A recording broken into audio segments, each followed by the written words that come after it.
Every single week, I put my freaking heart and soul into this. I study my ass off. I don't go out there and laugh. It's not funny. When we add up all those inches, that's gonna make the fucking difference between winning and losing. If you want to crown them, then crown their ass.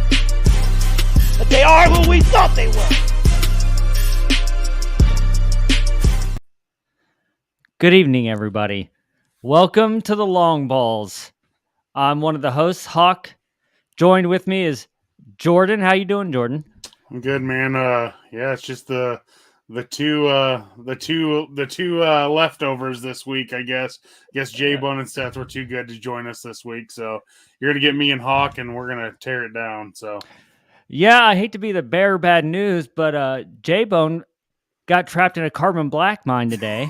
We're waiting on word from his wife how he's doing. We don't know. And Seth, crazy, got in an incident he has 3 goats, and I don't want to get into what happened, but he's also at the hospital. Sheena's gonna get a hold of us, tell us what's wrong with it. But yeah, pretty tragic night here for the Longballs. We lost a couple balls. Who knows if we'll ever see him again?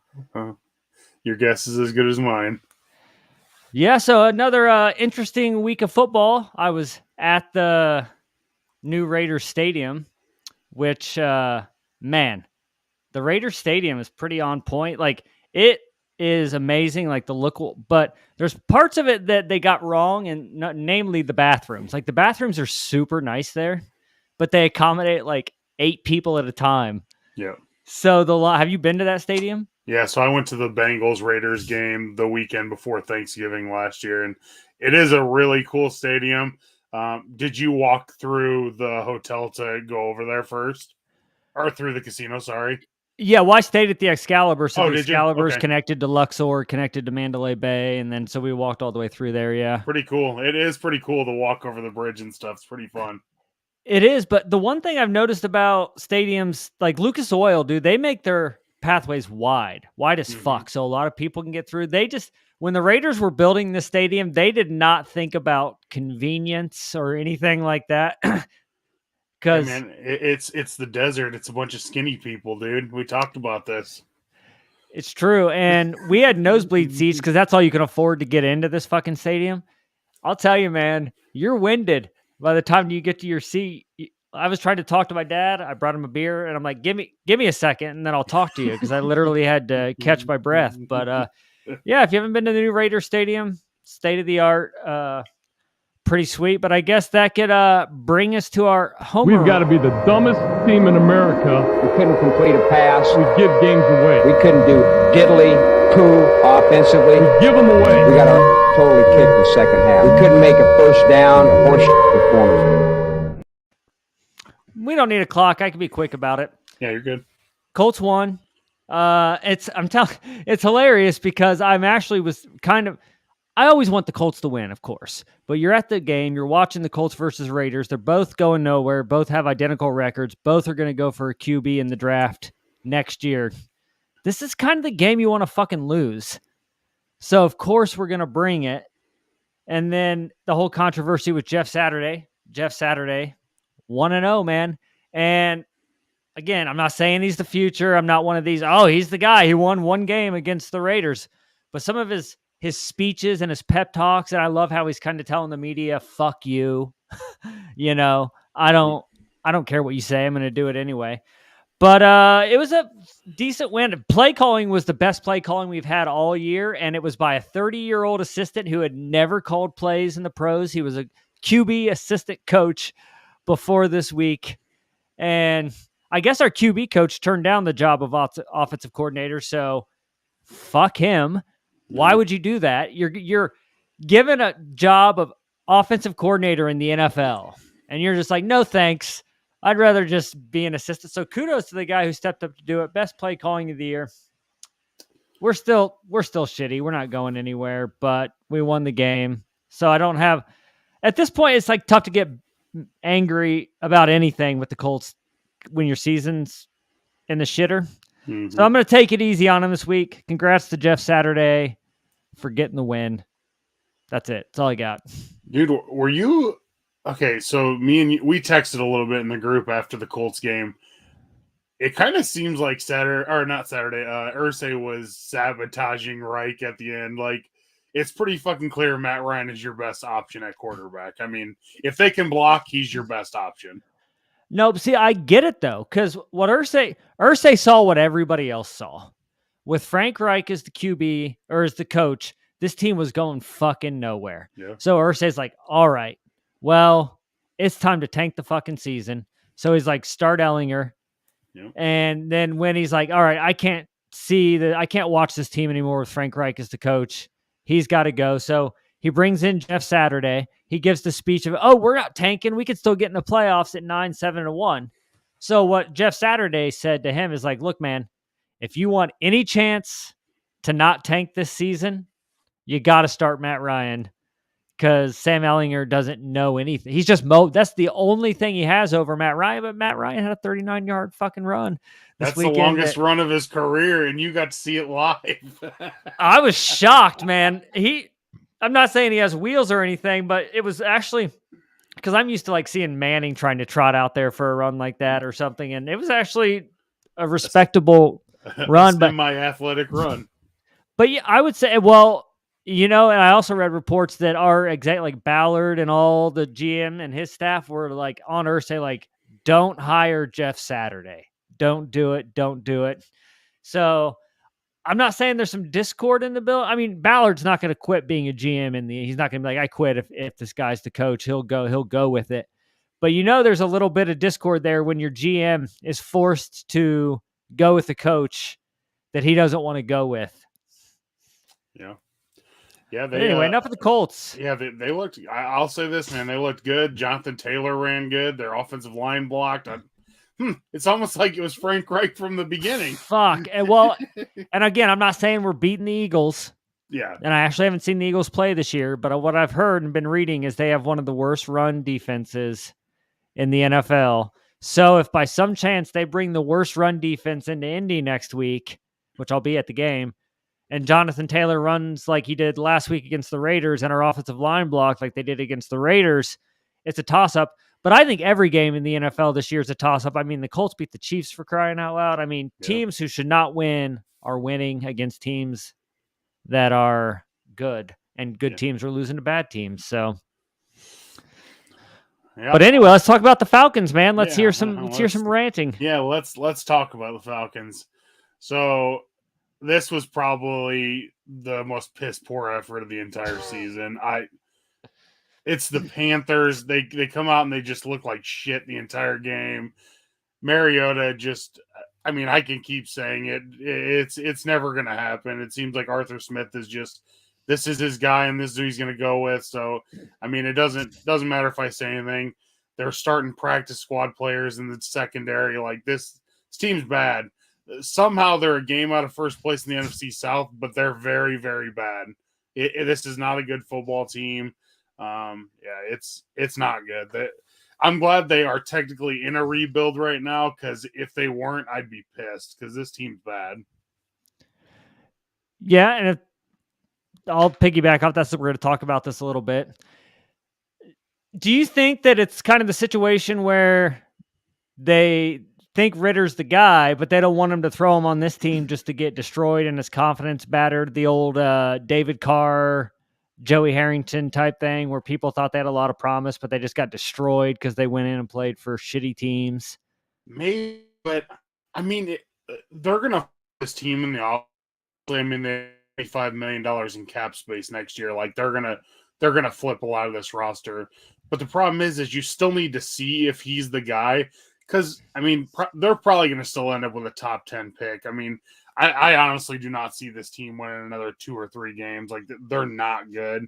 And the easiest stretch they got is these next 3 weeks, because the final 4 weeks they're not winning any of those games. So I don't know, man. I'd like to see him at least play to see if he's even NFL worthy. I mean, there's been way better college quarterbacks than him that have come into the NFL and not succeeded. So I'd at least like to see him play and see if he has anything. I mean, he looked decent in preseason, but again, that's preseason. So he was playing a lot of guys that didn't make rosters. So I don't know, man. I don't understand the point of keeping Mariota out there. You know what you're getting from him, and it's not good enough. So let me ask you this. Let's say the Falcons don't win another game. How many wins does that put you on in the season if they don't win another game? they have 4 wins right now. So they're so let's say they finish 4 and whatever. They never start Ritter, and then you're in line for one of the top 3 QBs on the board in the first round.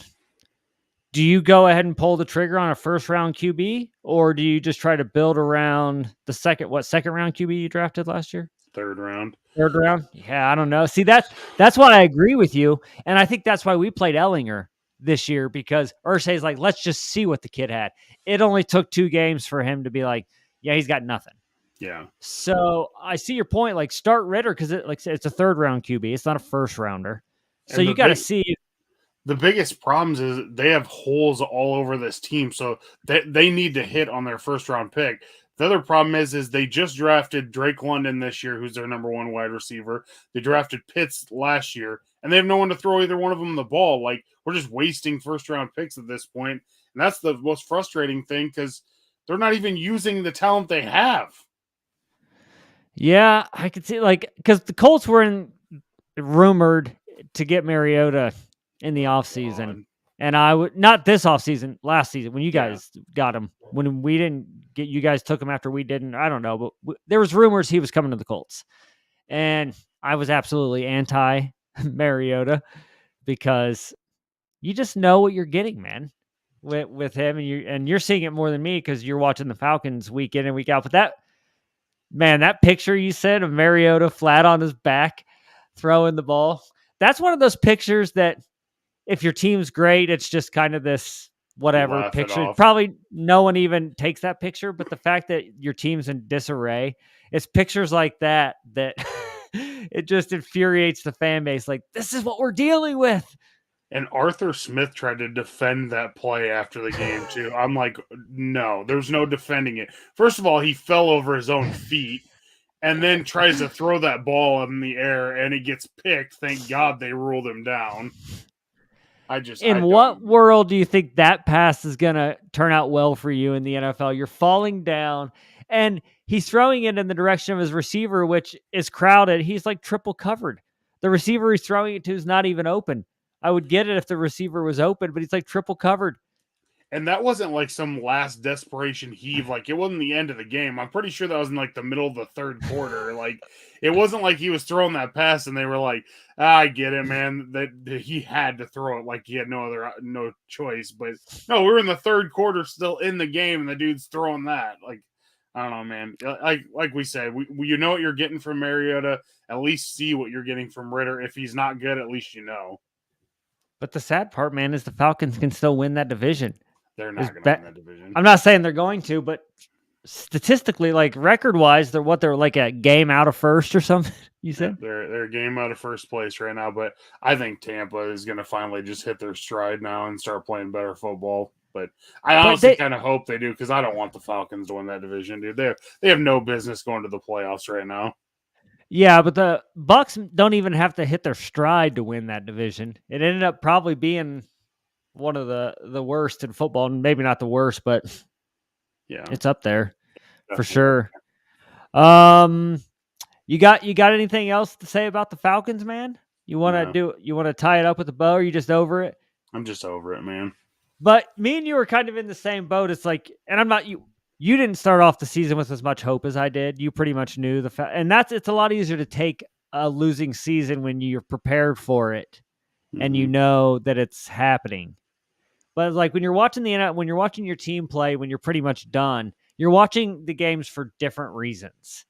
Like you're seeing, and for instance, like if you have a QB who's worth a shit, which they haven't put him in yet, but you're seeing like, especially when you're in the midst of what could be a rebuild, you're starting to see like, all right, he can go. We don't fucking need him next year, or we should keep him. So the NFL is still fun when your team's out of it, but it's a hell of a lot more fun when your fucking team is in the running and competitive. I will say that for sure. 100%.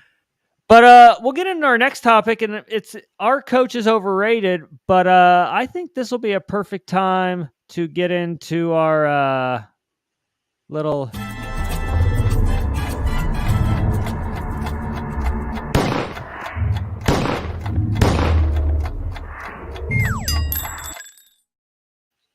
Josh McDaniels watch.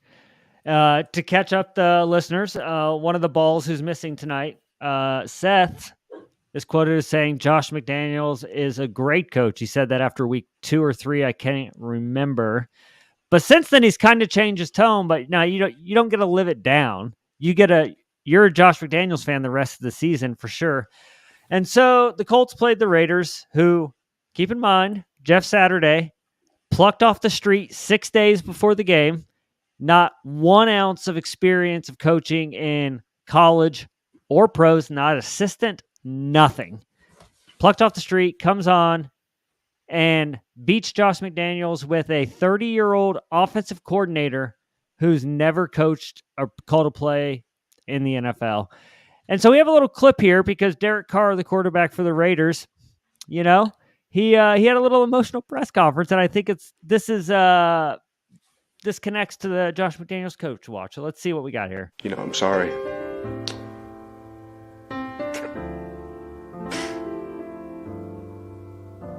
I'm sorry. Continue. To finish that, sorry for being emotional.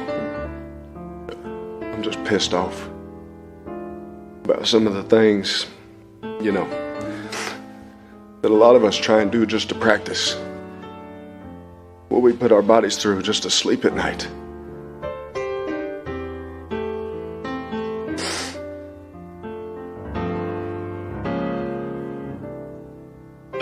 And for that to be the result of all that effort pisses me off. Pisses a lot of guys off. It's hard knowing what some guys are doing. Like I said, just to practice what they're putting in their body just to sleep at night. Like just so we could be there for each other. And I wish everybody in that room felt the same way about this place. And as a leader, that pisses me off, if I'm being honest. A lot to dissect in that little 1 minute. We had to play the whole thing. It's a minute 13, but it feels necessary.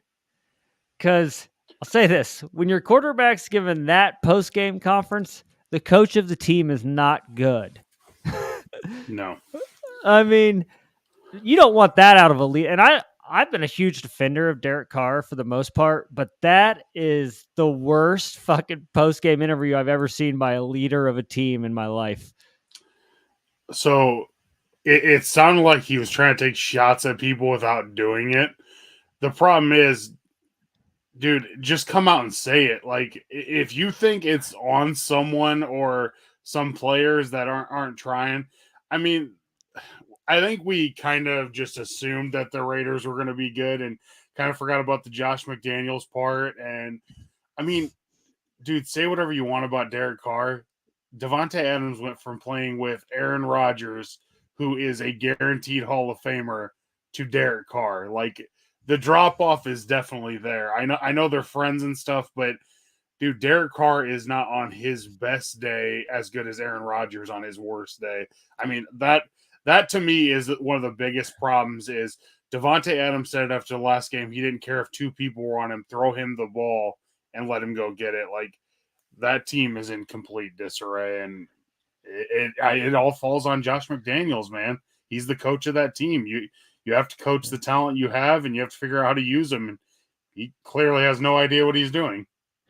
I'm with you, but Davante Adams is still bringing it. He's still having a Davante Adams type season. Yeah, he's not playing bad, but I still think he could be doing more. Like, I don't know, man. It's just so I'm with you. No, me. I'm not disagreeing. Derek Carr is not Aaron Rodgers for sure. So a few things to unpack. So he's basically just telling on his team, like, we're back there shooting up our knees like it's Varsity Blues just to get out there on the field. Oh, what's his name? Coach Kilmer? Bud Kilmer. Oh, Bud Kilmer's back there shooting us up with goddamn horse tranquilizers. Get us out there on the field just to practice.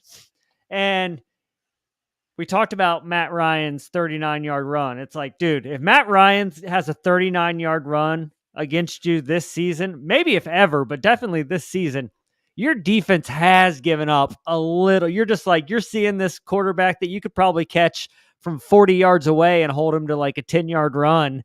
and they just let him go, man. I was shocked. So yeah, I do see a lot of quit, and I've had jobs where it was just not going well, where you just get so miserable because it sucks. You see people who just don't give a fuck. It becomes a cancerous locker room. And that's what he's talking. Like, he still gives a fuck.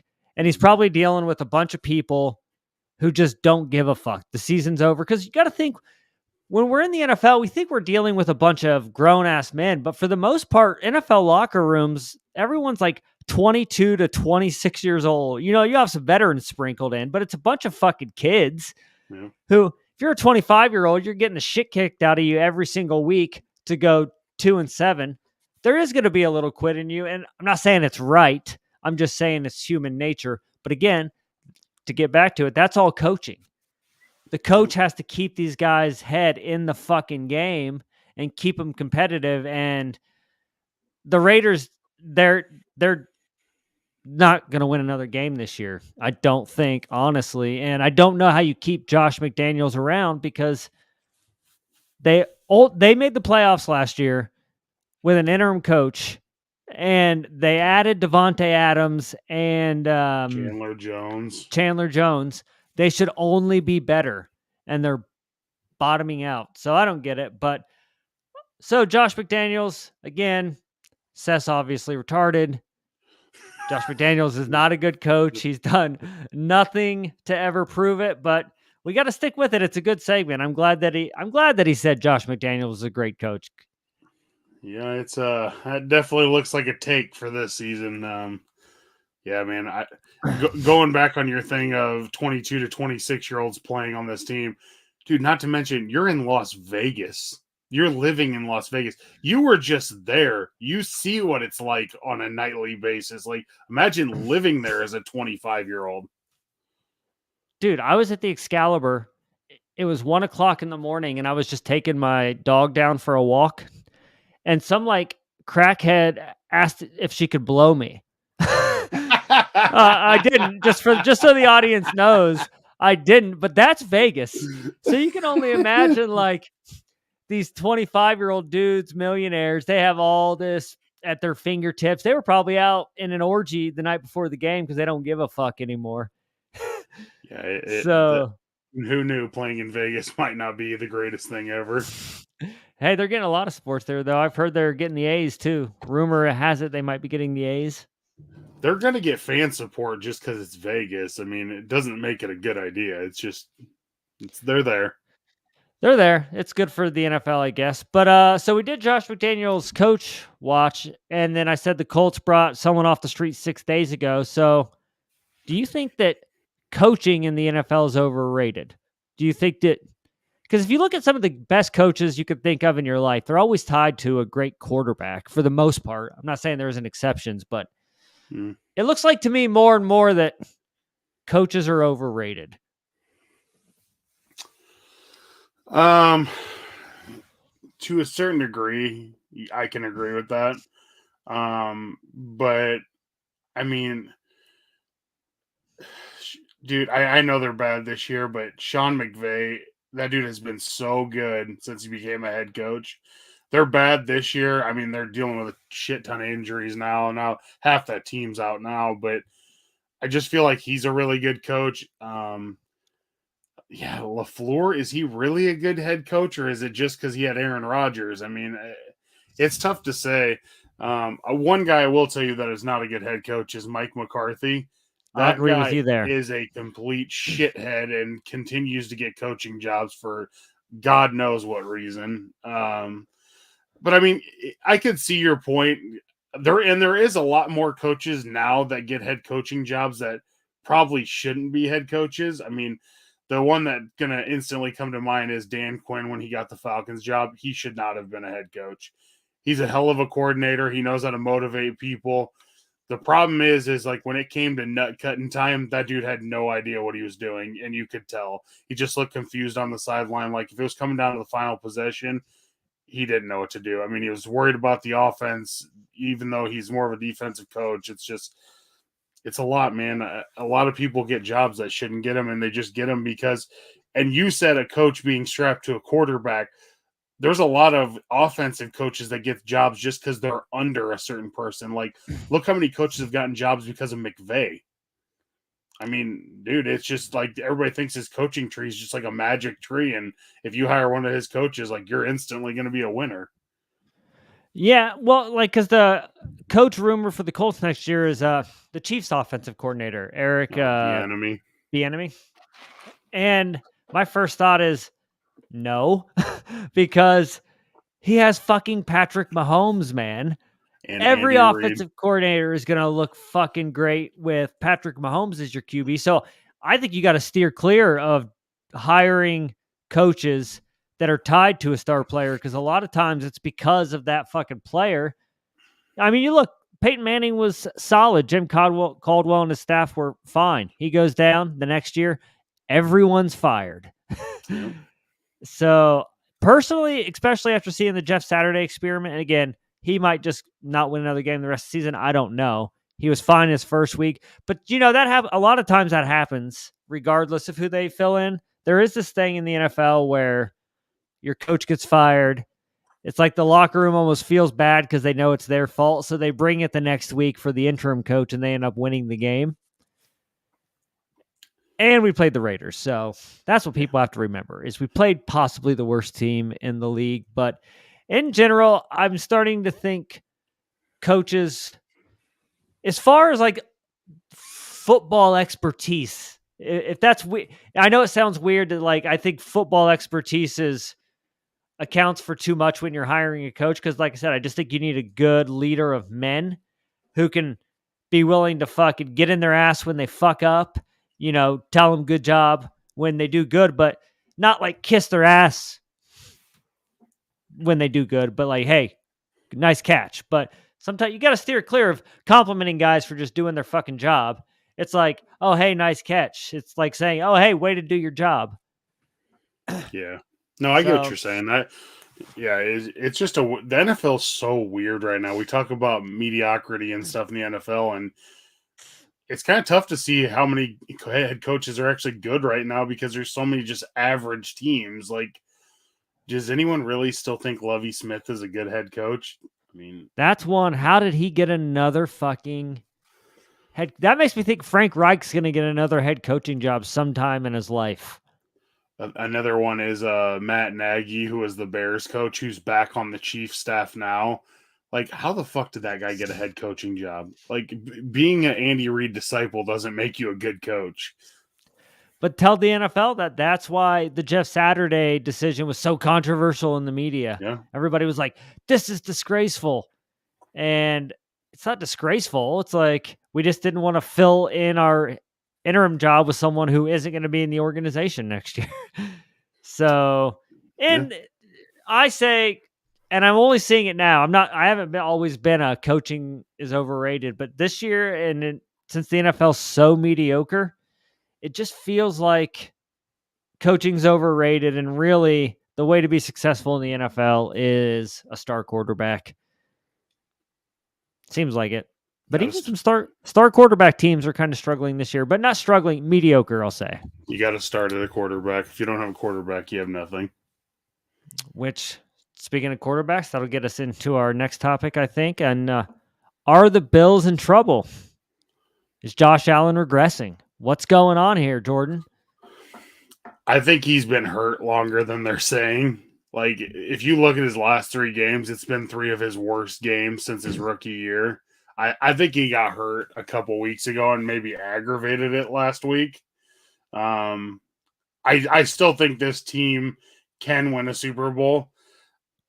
I do think that, man, falling from first in the AFC overall to third in your division in a week, like, that's not good, obviously. And I mean, they're getting a reputation for losing close games, that's also not good.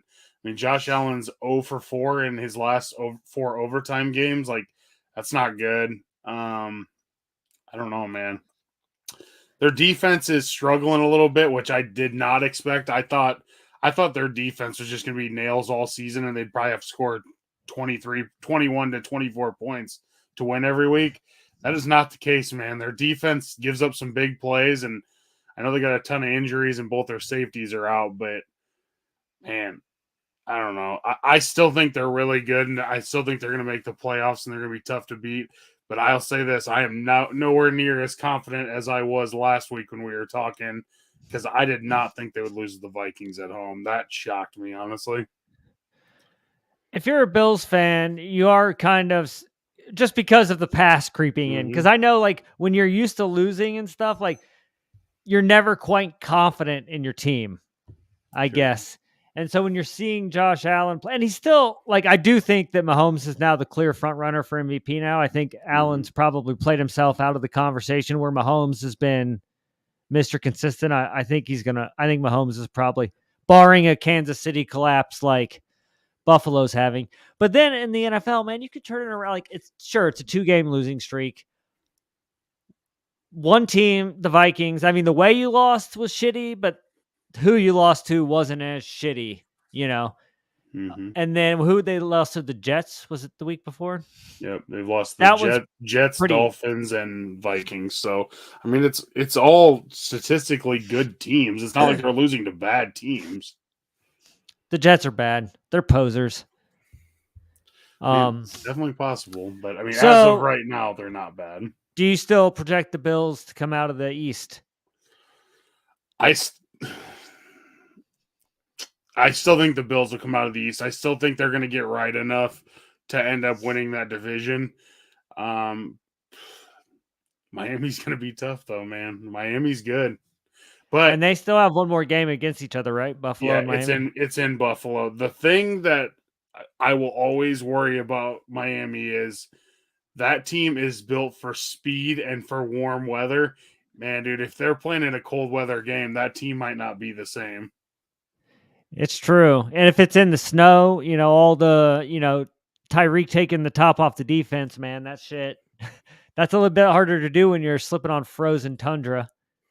Yeah, I still think Buffalo will win the East. I still feel like Miami has some games they're going to lose, but I'm nowhere near as confident as I was a week ago. I'll say that. I think the Bills are going to come away with it. I think the Jets are still going to finish last in that division for sure. New England's going to be 500, I think. They strike me as right at the middle of the road because they don't have a quarterback worth a damn. But then the Miami is the team that I could see somehow steal. But what they need to do is they need to get as many warm weather wins as they can. So come playing outside in December and January, it's they don't have to win to get in the playoffs. But ultimately, it's a quarterback-driven league. Josh Allen is still by far the best quarterback in that division. All good teams go through these little... It's just hilarious as you go through the season. There's always something to talk about in the media. They always want to make a big deal out of this, big deal out of that. But at the end, it always seems to be the teams that are supposed to be there. I mean, with the exception of the Bengals last year, it feels like the Super Bowl's usually between two of the teams that was in the running all season. Yeah. So I'm gonna stick with the Bills in the East with the Dolphins. It wouldn't shock me to see the Dolphins take the division, but I'm still gonna go with the Bills. All right. So we'll switch over to the NFC for a second. The Packers, man, they had maybe a little resurgence on the horizon, or was this like just the fact that the NFL is mediocre and anybody can win on any given Sunday? I think Sunday they played with a hell of a lot more urgency than they have all season. I think they kind of had a backs to the wall mentality, which for them right now, dude, I mean, almost every game for them is a playoff game at this point. They can't afford very many more losses. I mean, they can't go on another 2 or 3 game losing streak or else they are done. Their schedule, though, I just looked at it. Man, it's brutal. So they got Tennessee this week. Then they got at Philadelphia, at Chicago, a bye. Come back at home versus the Rams. Then at Miami, at home against Minnesota, and at home against Detroit. It's not an easy schedule. Yeah, that's pretty fucking brutal. So, but I don't know, man. I mean, it still is Aaron Rodgers, and as much as he looked washed a couple weeks ago, he can obviously still sling it when he needs to. I'm looking at the NFC. We're looking at the playoff picture here, and right now the Packers sit in, let's see, ninth. So they're only, because remember there's 7 wild cards now, so they're only about to the number 7 San Francisco is 5-4, Green Bay's at 4-6. So statistically, like record wise, anybody pretty much in the NFC could make it. Feels like. I'm looking at the teams. I just don't. There's no way the Giants are this good. They're just not. They're not with Daniel Jones as a QB, man. I just don't buy it. I think they're going to go on a little losing streak. Dallas, who the fuck? Dallas fans don't even trust Dallas at this point. Yeah. Philly's probably got that division locked up, and then you have teams like the Commanders coming out of fucking nowhere. But you know why they're good? Because they benched Carson Wentz isn't playing. I think Carson Wentz, dare I say, played his last snap as a starting quarterback in the NFL. It's completely possible. I mean, I don't know how you could bench Heineke at this point. The dude is playing really well. They're 3-1 under him, and his only losses to the Vikings. Like, I don't know, man. Be a pretty risky proposition to bench him at this point. It would be different if you were benching him for a trusted QB1.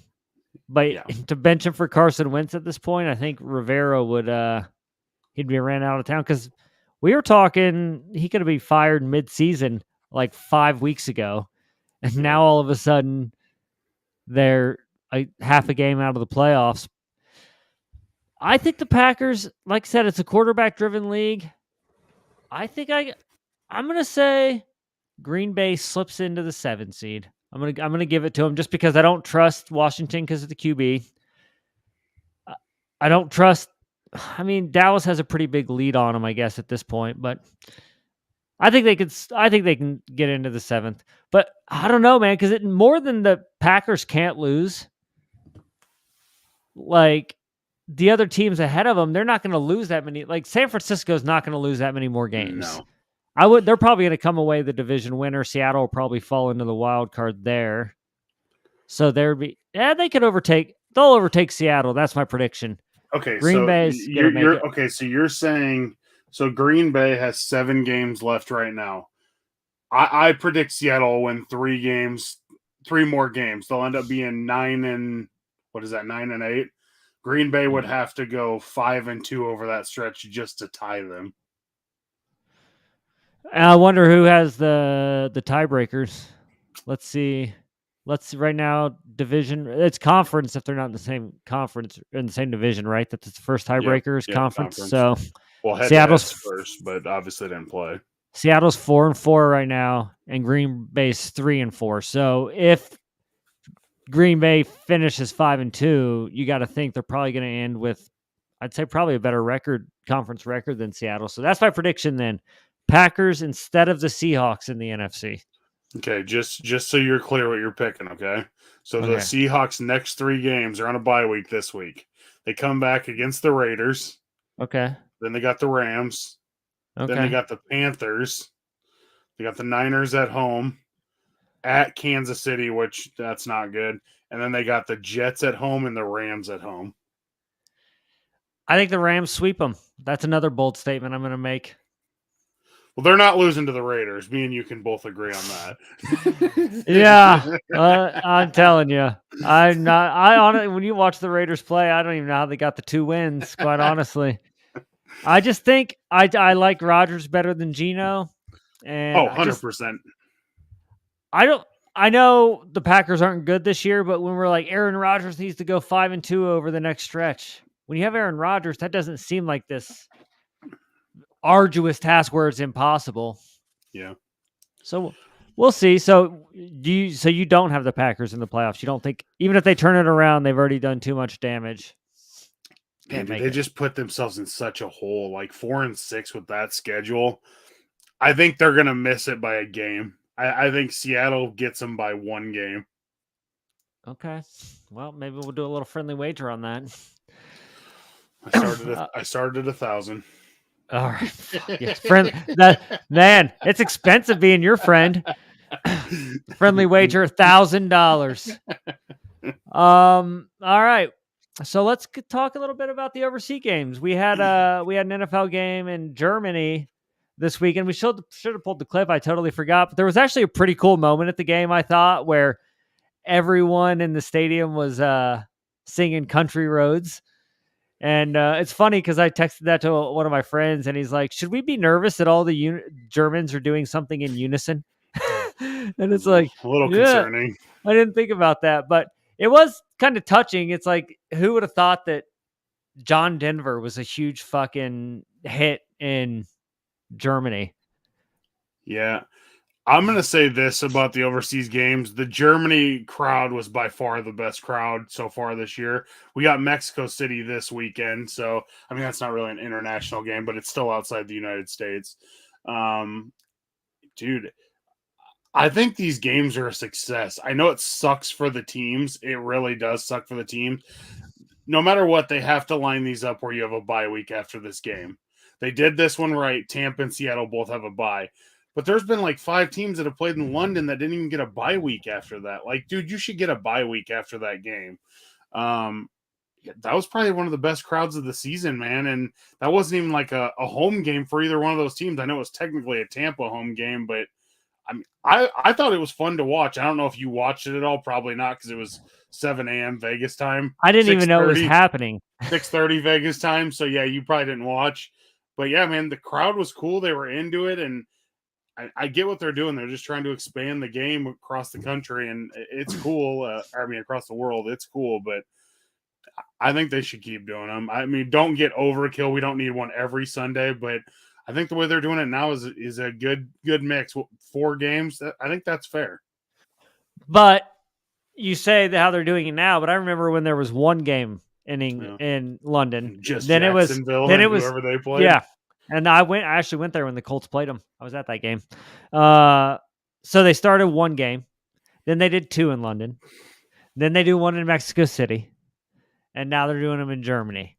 And it'd be fine if they're trying to grow the game. But the thing that pisses me off is in Germany, like I said last week, you can't even access the NFL Sunday ticket in Germany. Maybe if you're in Germany and you order like a German NFL Sunday ticket, but there was only one bar in Berlin that would show the NFL, because NFL games I think are on at like 1 or 2 in the morning or something, the early games in Germany. So if you're a rabid NFL fan in Germany, you're watching games in the wee hours of the morning. So, I mean, I don't care ultimately about them, whatever, but I do see where the players could be like, what is this shit? Like, we're trying to play football. You make us fly 10 hours to go play a goddamn football game. You don't give us a bye week before or at, I don't know. What they would take my advice and make 2 separate bye weeks. Just that's it. One for the half the league and then the other half of the league the next week. Then it would be a lot easier to do that shit. Because you'd always be playing the international games right after the bye. You'd know even down to the week you're playing them, season to season, like after that.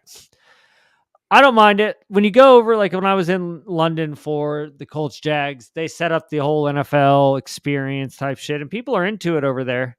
So it's bleeding over.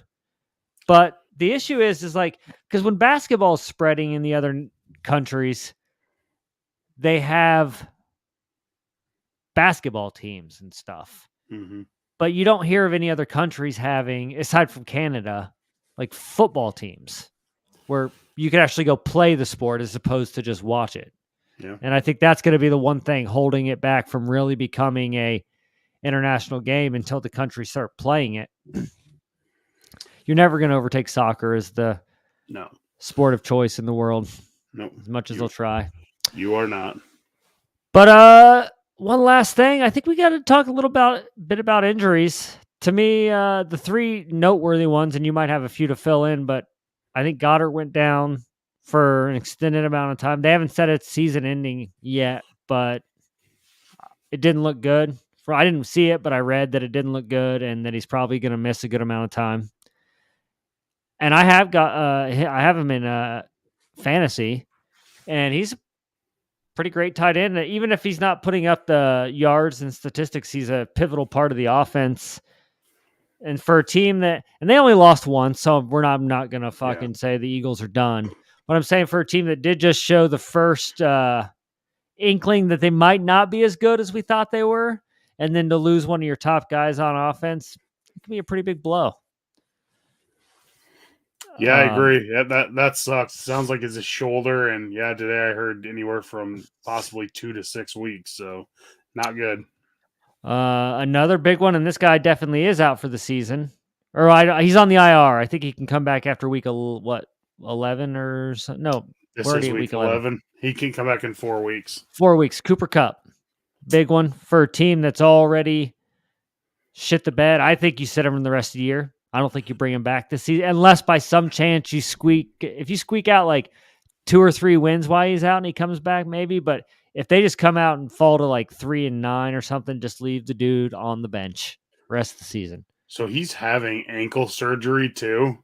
And someone said it today that his 30th birthday is in June. Not good. Not good. For receivers, when you're in those positions like that, receiver, running back, and Kupp's already had a pretty bad injury that took him out for like wasn't it an ACL? He's already had some shit happen to him. In that position, when your whole game is speed, you just can't cover the guy. You just lose it. There's no chance that we've seen the best of Cooper Kupp we're ever going to see. It's weird when you say that, but 30 years old, another major injury. I do think you sit him the rest of the season just to see if you could salvage maybe one more good year out of the core. Because once this Rams core is done, the Rams are done for a pretty good time, pretty good long while. So they got to kind of stretch this out. And man, between Stafford looking like hell, Kupp on his way out, Donald's not getting any younger. This is one of the biggest falls from grace of Super Bowl champions ever. I mean, you've heard about the Super Bowl hangover, but man. This ain't a hangover. This is bad. Yeah. They did squeeze the one Super Bowl out. So that's what I say. Like, fans are going to be pissed over the next 5 years. Like, why did we mortgage our future? But it's like, you guys saw a Super Bowl in your lifetime, man. Enjoy in your it. Home stadium. In your home stadium. Yeah, you're going to endure like 5 or 6 years of pretty bad football, but you did get what you were going for. So fucking enjoy it. Yeah. And then another big one, and this one hits home for me, is old Shaq Leonard for the Colts on the IR out for the rest of the season. And I think he's one of the guys we tried to unload in the offseason, man. He hasn't played hardly at all this year. And he has nerve shit, and I have nerve shit in my back. And I just know that you can't play football when you have nerve shit going on. People don't, if you've never had nerve damage or nerve pain, I can't even begin to tell you the pain and the agony it is. And there's just nothing you can really do about it. Because we had the worst trainers in Indianapolis, first off. So Darius Leonard's been playing on what was supposedly a bum ankle for like a season and a half. And then like a month and a half, 2 months into the offseason, they're like, oh, it's actually a pinched nerve. And they did surgery. It's like, Jesus. Dude, I know so much about the spine now since I've had so many injuries. I could have told him, be like, dude, you might want to get your spine checked out. It sounds like you might have some nerve shit going on, because that's what happens is nerves in your back make it feels like your ankle hurts because you have pinched nerves. And so he played the season. He broke his nose. He actually got his face mask caved in, and it broke his nose. So he went on concussion protocol, came back, and then instantly got hurt again. And then he had season-ending surgery for the same shit. It's the same stuff they thought they had cured. And you just don't. There's some stuff with the spine, no matter how much you can have the best medical care in the world, that you just can't fix. So I think Leonard is another guy. We've seen the best of Leonard, and his contract's ridiculous for a player who sits out the whole year and he's never going to be the same again. So I think you cut ties with old Shaq Leonard here. Do you have any major injury updates? Those were the 3 big ones for me. Pro Bowlers. Those were the only ones I could think of. All right. Well, then let's get into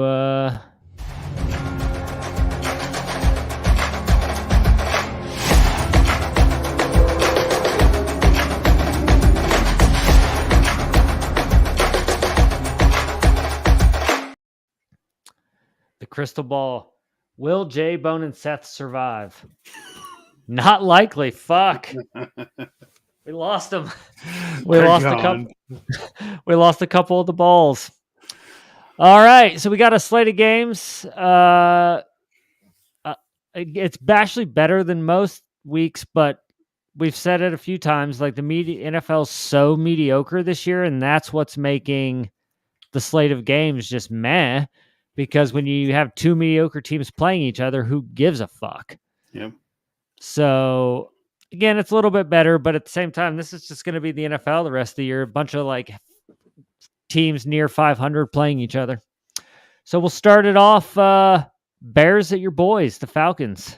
We're not going to do the Thursday night game. I missed it. You're right. Tennessee at Green Bay.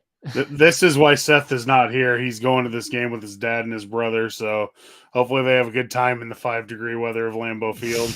Nice. I'm going to take the Titans just because they're going to control the clock. And I think with Tannehill, I think they can throw it just enough to stay in it.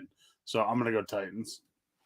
I'm going to go Green Bay because I got to stick to my Packers going 5-2 for the rest of the season. And this is one, I'll say this. If they lose this game, then what I said tonight, next week I'll reverse it because you can't lose to the Titans at Lambeau and expect to turn it around and make the playoffs. So Green Bay. Fair enough. All right. Now we have the Bears at the Falcons. We got Superman Justin Fields now operating in the backfield for the Bears. Who saw that coming? What do you think, man?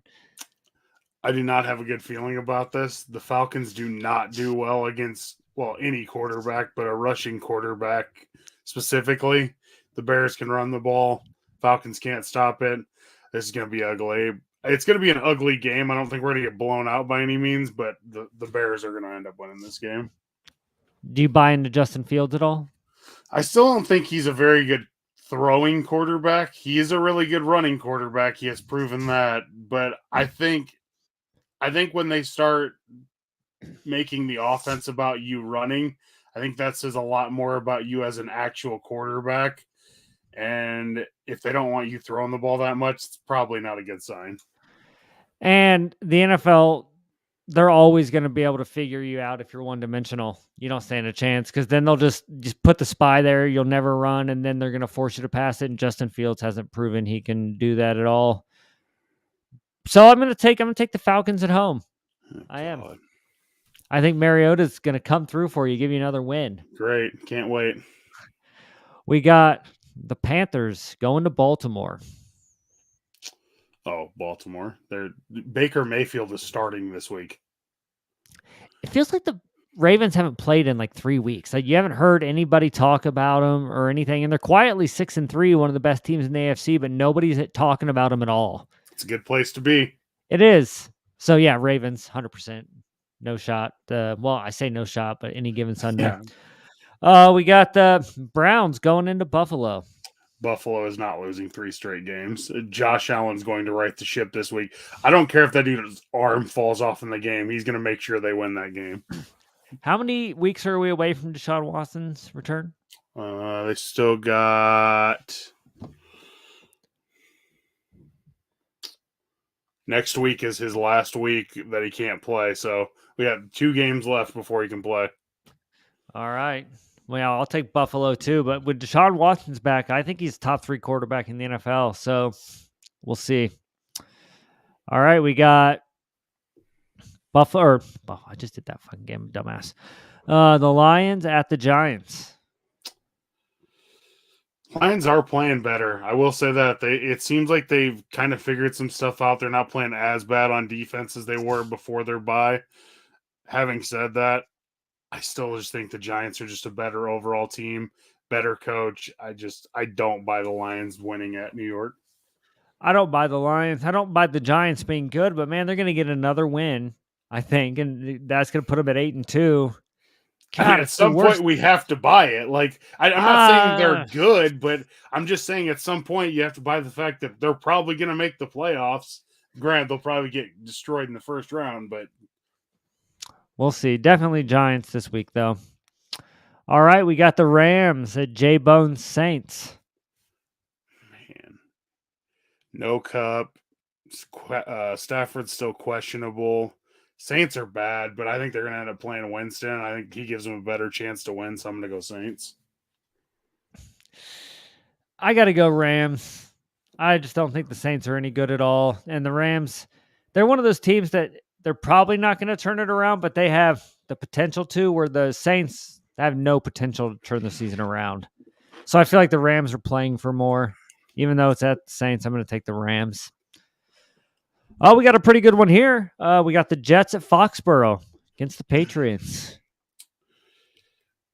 Bill Belichick scheming against Zach Wilson for the whole last week. Best of luck. I'll go Patriots. I'm going to go Patriots too. I just don't. The New York teams, I just can't buy them. So Belichick's going to. So this week, when you texted me, I hadn't heard anything about Matt Ryan starting at all. And so when you texted that, I looked it up and it said, if things get bad, Ellinger's going to start. And I knew, I'm like, well, Matt Ryan will come in when Ellinger shits the bed. And I'm like, well, Matt Ryan's going to be playing by halftime then. So I actually dumped Zach Wilson and picked up Matt, because in my league, we're a 2-quarterback league. So you could only have 3 quarterbacks on the roster. So when a starting quarterback comes available, like, you got to pick him up quick. Yep. But I had to drop a QB to pick up Matt Ryan.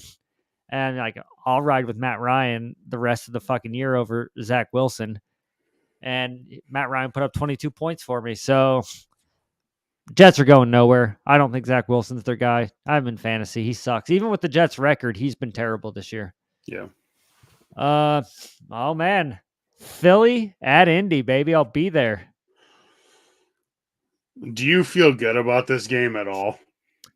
No. The only thing that made me have a little bit of confidence was, well, 2 things now. The Eagles lost yesterday, which showed they're vulnerable.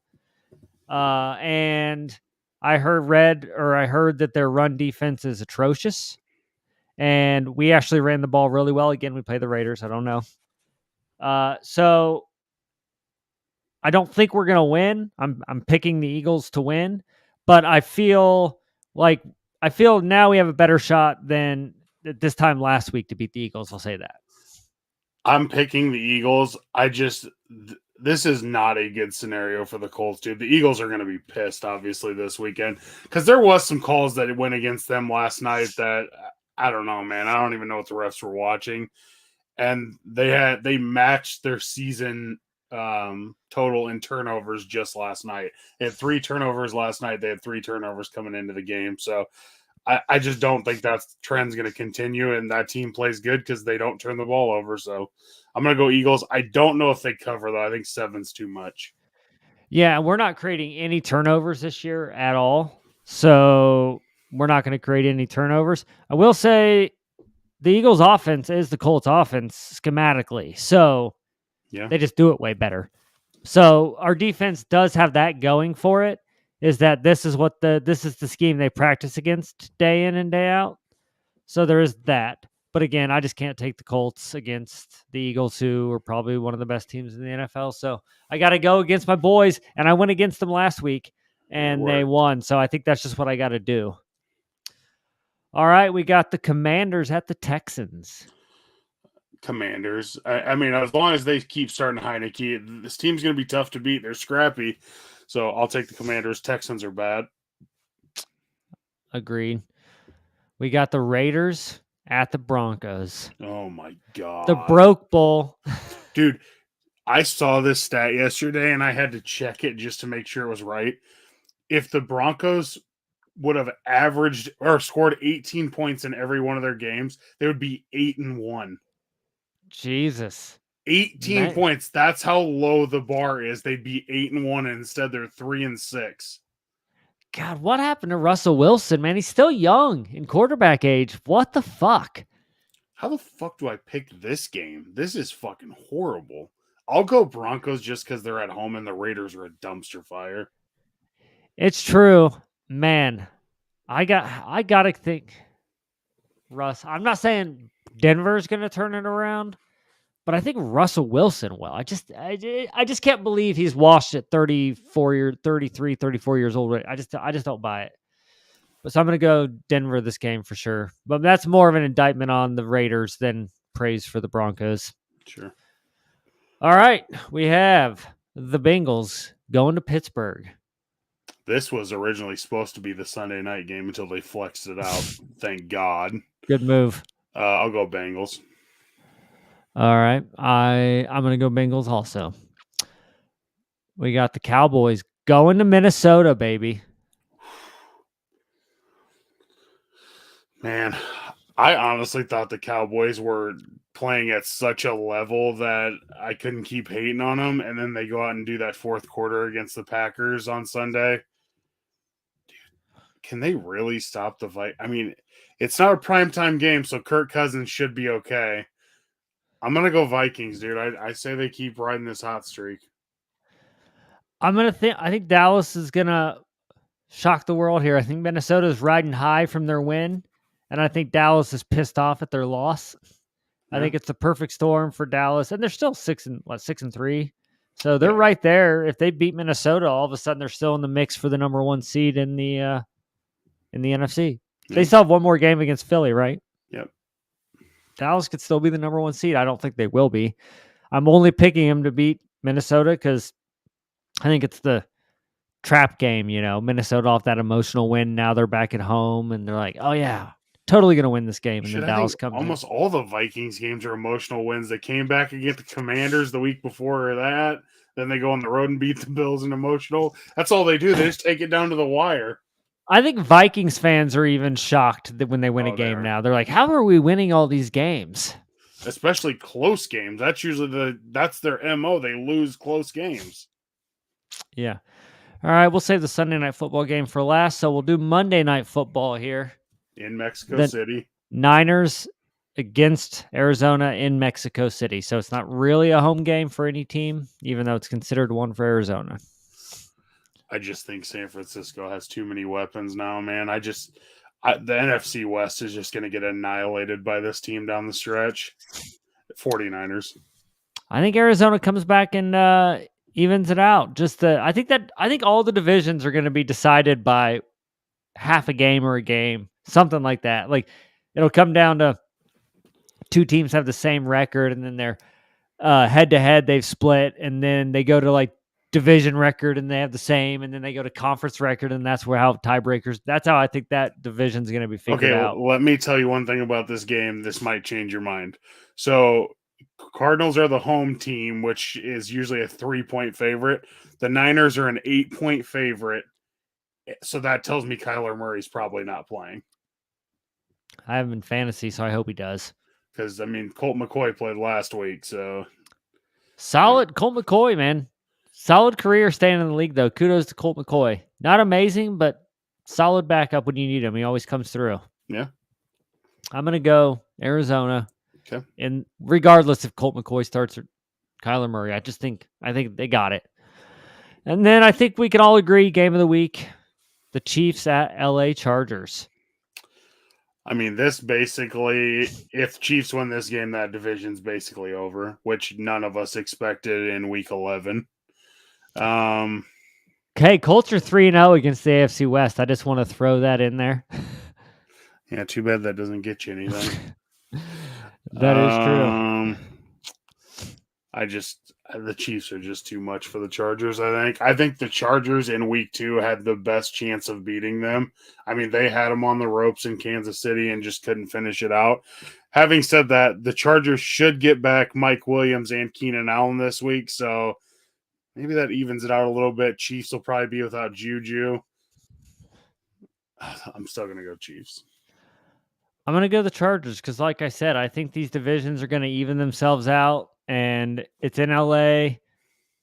Hebert gets a few of his weapons back, and it's a tough division, and I think the Chargers are due for a win against Kansas City, so I'm going to go Chargers. Any more thoughts on the upcoming week? Much better week than last week. I feel like this slate is actually... You got some games to look forward to this week. Well, you'll be in Indy, so you won't care about any of these games. But yeah, I'm excited for Sunday.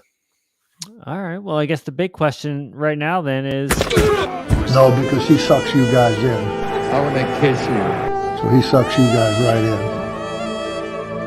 So consider yourself sucked. What's your fantasy, Jordan? How'd you do? I went 5-0 again this week. So Fuck the guru, dude, baby. my team, I mean, I usually build a team for the stretch run. I mean, I drafted DeAndre Hopkins in quite a few leagues just for the fact that he was going to come back in week 7, and I just felt like he would help all my teams a lot, and he has. I mean, they force feed him the ball. So, yeah, man, I'm 7-2 in my big money league, 5-5 in Seth's league. So I'm hanging in there. Chick-fil-A league, I'm slowly making a comeback. I was 1-6, and now I'm 4-6. So making a comeback. I also won my league, so I'm actually officially in the playoffs now. I went from 11 out of 12 teams like 5 weeks ago to I'm in the playoffs now with a bullet. And a player that's key, he's not my best player, but who's keeping me in it is Christian Kirk for the Jags. He's been really he had good. the game of his life on Sunday, and that's what won me my game. But I have decent receivers, Devontae Adams, and then Christian Kirk, and then it's always a toss up between like the dude for the Chiefs. He used to play for the Packers. What the fuck's his name? Valdez-Scantling. Yeah, and then I have Alex Pierce, who hasn't done anything, and then Thielen, who every once in a while does something. But it's looking up for me. I have a good shot. I consistently finish in the top 3 in scoring, but like two times this season, I finished in the top 3 in scoring and lost, or I'd actually have a better record. But fantasy's looking up. JBONE lost, so I'm 1 game closer to him now. So I think things are looking up. So we got official segment now. We got the bumper for us. So let's hit this. Hit the listeners with this.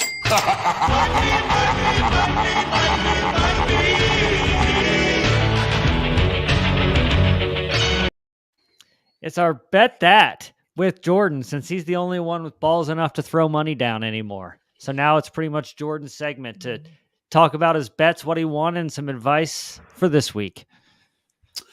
All right, so this week it was a bit of a mixed bag of a week. So I'll start with the good. I had the Dolphins, obviously really good. I had the Giants, good. I had the Steelers, good. Chiefs, good. Now, here's where the problem arises. I parlayed those 4 teams with a 5th team who happened to be the Cowboys, who were up 14 in the 4th quarter. So the Packers, again, fucked me out of over $1,000. Again, for the 3rd time in fucking 6 weeks, the Packers have fucked me out of $1,000. I just never learn, apparently. Last night I took Eagles first half. You guys, the first half over on Eagles is it's free money right now, dude. They're still not adjusting the lines enough. I've never seen this. So I bet every season, and I always watch the trends. The Eagles first half over is hitting like every week. I think it's lost twice this season. That's pretty unreal. So keep going with it. So, especially this week, they play the Colts, and the Colts suck in the first. Like, they don't even show up until the second half. So I would definitely let's look at the line real quick. I don't have the lines pulled up, so let's see what the first half line is. You're talking about the Eagles Colts here. Yeah, I'm gonna look at the first half line because I hadn't. Oh shit, it's not even out yet. So now, are you saying take the over, or are you saying take the Eagles against the spread in the first? So I always take the over in the first half. Just because, So the over for the game is 45. So I'm imagining the first half over will be anywhere from 21 to 24. The Eagles usually put up 14 to 20 in the first half. So that would leave the Colts to do a touchdown in the first half. Man, I don't know. I'm still going to give that out as a bet this week because I just feel like it's there and it's going to happen. Since we're doing this early enough in the week, if you can get the Browns and Bills under 44, I would strongly suggest getting in it as fast as you can. They're calling for 2.5 feet of snow in Buffalo this weekend. So I would get that under in. The other one that I like is I like Bears Falcons over 50, honestly. I think there's going to be a lot of points scored in that game. Really? Yeah, I seriously don't think the Falcons are going to be able to stop the Bears offense at all. And the Falcons will score their 15 to 25 points, whatever they put up every other week. And I think the Bears are going to score 28 to 31, somewhere in there, if I had to guess. What did I miss? When did the Bears become a fucking offensive juggernaut? It's the matchup, man. Justin Fields is going to run all over our defense. It's going to get ugly fast. Like, he's going to have a shitload of yards. Okay, they're not a juggernaut. It's just they play well against bad defenses, and we are that bad defense. All right, we'll see. Justin Fields looking like the franchise in Chicago. We'll see. Unless you got anything else, man, I think that wraps us up for this week on the Longballs. No, I don't got nothing, but man, that was fun. I think we did pretty good for just the two of us. I mean, we went an hour and 11 minutes, so pretty normal for. I think we just proved who the weak links of the show are, not to mention any names, but I think it flowed so well that we might need to do tryouts, maybe a cut list, get some people off the show. We'll see. But thanks everybody. So I guess we'll see you next week.